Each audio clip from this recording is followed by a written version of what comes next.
ముందే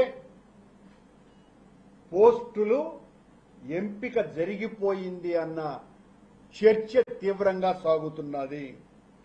ప్రశ్నాపత్రాల రూపకల్పనలో కూడా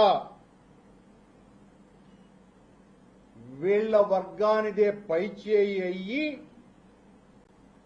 ఆ ప్రభావం చూపే విధంగా ఈ కమిటీలను ఏర్పాటు చేశారు అన్న ఆరోపణలు కూడా ఉన్నాయి. సాంకేతిక పోస్టులకు సంబంధించి నోటిఫికేషన్ ముందుగానే నిర్ణయించినటువంటి కొద్దిమంది వ్యక్తులకు అనుకూలంగా రూపొందించారని ఆశావహ అభ్యర్థులే గగ్గోలు పెడుతున్నారు. ఈ నియామకాలకు సంబంధించి పోటీని తగ్గించి ముందుగానే నిర్ణయించిన అభ్యర్థులకు అవకాశం కల్పించాలనే దురాశ,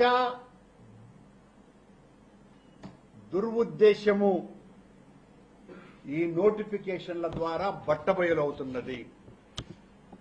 బోర్డు లేదా ప్రభుత్వ అనుమతి లేకుండానే సంబంధిత పోస్టుల ప్రాథమిక వేతనాలను గణనీయంగా పెంచి వీళ్ళెవరికైతే కొద్దిమందికి ఉద్యోగాలు ఇవ్వాలనుకుంటున్నారో వాళ్లకు సంబంధించినటువంటి వేతనాల పెంపుదల అనుమతిని టీటీడీ బోర్డు గాని ప్రభుత్వ అనుమతి గాని లేకుండానే ప్రాథమిక వేతనాలను గణనీయంగా పెంచి ముందు వాళ్లు నిర్ణయించుకున్నటువంటి వ్యక్తులను నియమించుకునేందుకు అనుకూలమైన వాతావరణాన్ని సృష్టించారు అన్న ఆరోపణలు వస్తున్నాయి.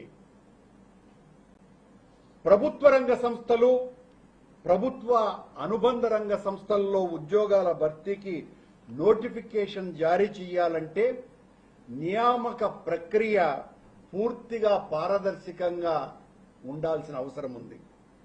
ఇందుకోసం ఏపీపీఎస్సీ లేదా అధికారిక వ్యవస్థల ద్వారా అత్యున్నత నైపుణ్యం